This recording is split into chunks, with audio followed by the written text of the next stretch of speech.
que eu acho que o BMC, na minha trajetória, tem a ver com encontrar outro estilo de vida e me transformar celularmente, né? Eu dançava numa companhia de dança chamada Bazirá, companhia de dança lá de Brasília, que era dirigida pela Gisele Rodrigues. O Gisele Rodrigues estava dirigindo esse processo, né? Um processo artístico que durou 2 anos, bem no início, ou no momento em que eu iniciava uma trajetória profissional na dança. Lívia Marques, o nome dela, era uma pessoa de Brasília, que fez a formação de BMC nos anos 90, o educador do movimento somático. Ela deu algumas sessões, e a sessão que nós trabalhamos com o sistema nervoso e outra que nós trabalhamos com o sistema dos órgãos, como é nomeado pela Boni, né, criadora do BMC, eu tive uma experiência transcendental mesmo. Eu era bastante jovem, bastante imaturo, em várias dimensões da vida. Então, foi muito potente essa experiência de transcendência mesmo que eu tive com essas práticas de anatomia experiencial. Então, o sistema nervoso foi o que me conectou com algo que eu não conhecia, algo além dessa matéria. O momento chave disso foi quando eu morava em Amsterdã, na Holanda, onde eu estava tendo outras experiências. Eu fazia uma faculdade de dança lá, focada em dança moderna, técnicas de dança moderna, Graham, Limon, Cunningham. E contato improvisação com bastante força lá. Eu tive sessões com algumas pessoas de BMC, bastante experientes, até de uma época em que o BMC nem era uma marca registrada. Então, depois de 3 anos, o evento que me faz pensar em mudar, me modificar meus desejos profissionais, tanto na dança quanto... na dança, na verdade, foi que durante 3 anos, 8 horas de aula técnica de dança por dia, eu me encontrava completamente esgotado e exausto, e eu ouvia, assim, todo o meu ser dizendo: você não quer isso, né? Parei de gostar de dançar, na verdade, depois de tanta intensidade, né? A questão mais marcante do Jens para mim foi a facilidade que ele tem de perceber o que a gente chama da mente da sala, né? O mind do que os estudantes, né?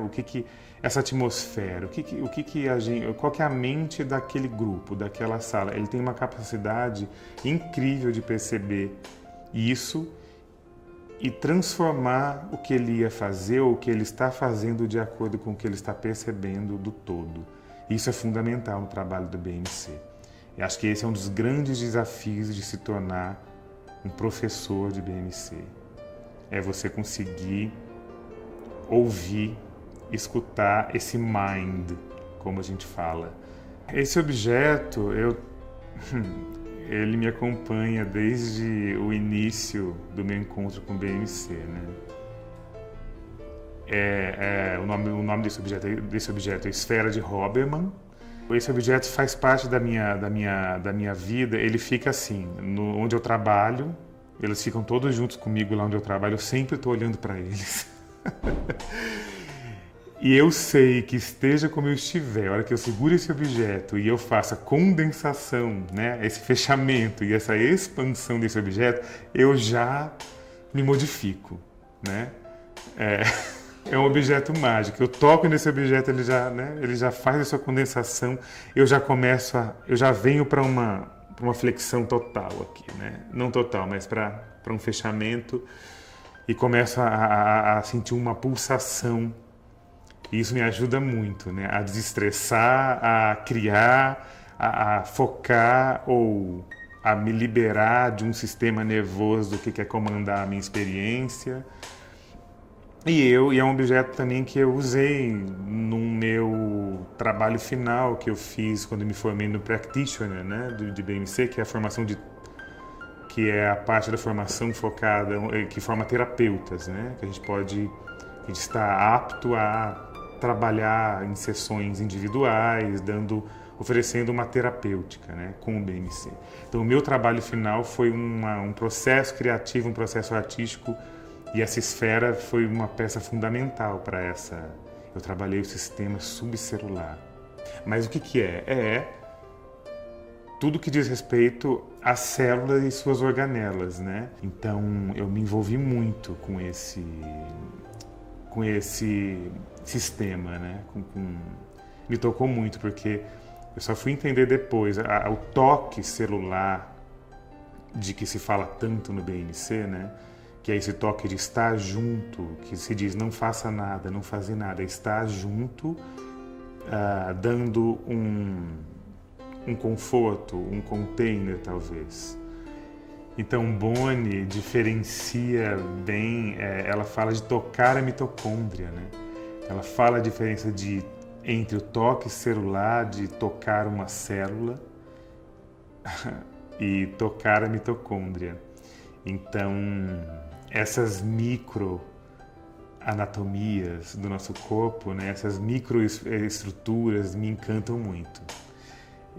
Então, voltando ao objeto, esse objeto eu sinto que ele me provoca nesses lugares micro, a abrir espaços para essa outro tipo de inteligência que a gente não conhece, que a gente não controla, né?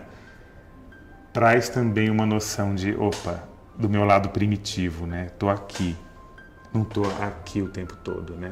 Então, nos últimos anos, a formação básica, né, do BMC tem se transformado. O material da embriologia tem atravessado os materiais que já existiam, que foram criados nos anos 80, anos 70. Então, o material da embriologia tem permeado todos os sistemas. Então, sempre a gente tá trazendo essa memória de como formou. Então, trazer essa memória celular para esse corpo adulto de um momento de formação, a partir da fecundação, o momento da formação do embrião. Trabalhar com embriologia significa corporalizar espaços, né? Como a gente fica inspirado com essa corporalização de uma memória embriológica, né? Ela falou muito do coração e a conexão do desenvolvimento dos braços, que se dão juntos ao mesmo tempo nesse momento do embrião. Então, estou falando isso porque a gente está falando de trazer essa memória celular que, quando eu toco aquele objeto, chega em mim. A gente não lembra, né? Com esse sistema nervoso mais evoluído, né? A gente lembra com uma parte mais primitiva mesmo. Então, todas as vezes que eu ia para um módulo do BMC, eu ficava doente. Eu ficava doente mesmo. O que tinha de errado comigo aflorava. Então, uma vez era um mal-estar tremendo, que depois eu tive que descobrir. Outra vez era um problema que eu não conseguia nem andar, uma perna ficou... Descobri que foi uma bactéria que tinha entrado pela minha unha, mas que estava lá um tempo e só despertou no módulo do BMC. Ou seja, durante 4 módulos seguidos, durante quase 3 anos, toda vez eu ficava doente, ficava arrasado, porque, gente... E eu ia, né, doente, ficava lá. E o pessoal, os professores europeus, americanos, você tem certeza que não é contagioso, né? Porque eles têm muito cautela, né? Você lavou as mãos, você tem certeza que não vai contagiar ninguém? Não, eu tenho, pode ficar tranquilo. Então, a corporalização, eu gosto de usar essa tradução que até foi sugerida uns anos atrás pela Lela Queiroz, num artigo que ela escreveu. Achei mais interessante usar, inclusive, corporalização ao invés de corporificação. Acho que é justamente por ter, não sei, me dá uma ideia mais de ação ainda, né? E Boni diz que corporalização não é uma coisa que se faz, é uma coisa que acontece. Que ela fala lá, visualização, somatização, corporalização. São 3 procedimentos didáticos numa aula de BMC, por exemplo. Então, visualização, a gente trabalha com visualização anatômica de diversos sentidos, né? Vendo imagens, ouvindo uma descrição, né? E a somatização já seria o momento de começar a tocar, sonorizar, sentir partes do corpo, enfim. Então a corporalização não é uma coisa que se faz, é um processo, é um momento do processo, né? Ela fala que a fonte desse processo é o amor. Ela é bastante conectada com essa generosidade, com essa compaixão, né? Com essa empatia somática. Na minha experiência, eu diria que durante 3 anos eu não senti... Bom, eu tive aquela experiência transcendental lá atrás, em 2004, depois 3 anos da formação. Foi bastante difícil para mim, como eu falei. Então, se fosse responder uma pergunta, o que seria nessa corporalização, eu diria que foi esse momento de 3 anos depois que eu conseguia lidar com as minhas questões organísmicas, emocionais, comportamentais, de uma forma que não me prejudicasse, vamos dizer assim, de uma forma que não me abalasse na minha integridade orgânica, né? Eu me sentia integrado, parte da experiência. É sempre mais interessante tocar alguém e propor uma experiência, mas no exercício da comunicação, né? Da comunicação verbal, eu me inspiro muito numa definição que a Isabelle Ginot, por exemplo, que a minha compreensão falada do que é o BMC, Isabelle Ginot, que é uma pesquisadora francesa, então eu falo que BMC, parafraseando Ginot, é uma cartografia dos tecidos corporais. Porque a gente está falando dos aspectos filogenéticos, ontogenéticos, né? Desde a fecundação até o nascimento e os primeiros 12 meses de vida. Então, o olhar, vamos dizer assim, não o olhar, talvez a perspectiva do BMC seja olhar para esse lugar, assim, para essa experiência da gente enquanto ser humano. Eu diria que o meu trabalho específico, ele começa na micropolítica, né? Ele é micropolítico, como a gente está falando aí, começa na célula, vamos no menor, começa nas organelas. Vamos dizer que começa numa fita de DNA, talvez. Micropolítico.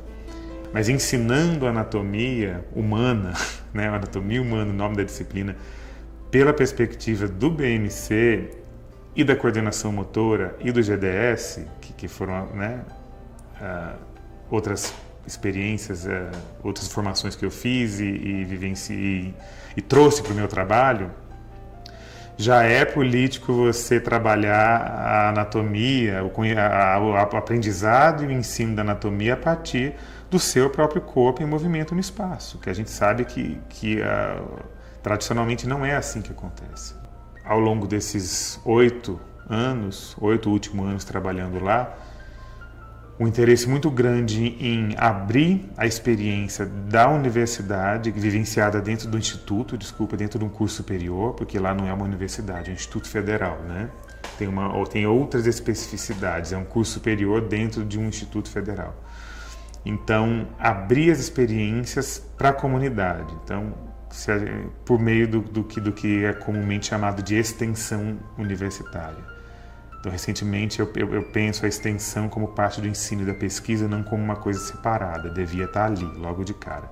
Mas trazer essa experiência que a gente está vivenciando aqui, nessa micropolítica celular, nessa micropolítica do corpo, da educação, e compartilhar isso com uma comunidade em escolas periféricas, com a comunidade próxima também, com outros públicos, outras idades, outros interesses, eu acho que isso é extremamente necessário e acho que é político. Agora eu estou na minha pesquisa de doutorado, eu estou integrando a forma como BMC e GDS trabalham com anatomia experiencial. Então, o trabalho da anatomia experiencial do BMC e do GDS, então eu estou fazendo uma pesquisa profunda sobre as integrações entre eles. Tem gente que fala, mas como assim? Não tem nada a ver uma coisa com a outra. Na verdade, se a gente está falando de corpo, a gente está falando da mesma coisa, para começar, né? É o que eu acho. A gente está falando da mesma matéria. né? Então, daí eu já não acho, eu já acho que é muito próximo. Então, eu vejo conexões muito próximas, né? A forma, a metodologia de trabalho de uma com a outra é bastante diversa, mas os conteúdos e a inteligência dessa anatomia experiencial que elas trabalham tem muito a ver. Então, isso tudo para vivenciar processo de composição coreográfica. Então eu te chamo de anatomia poética, porque ela é uma poética, ela não é, ela é criação cênica.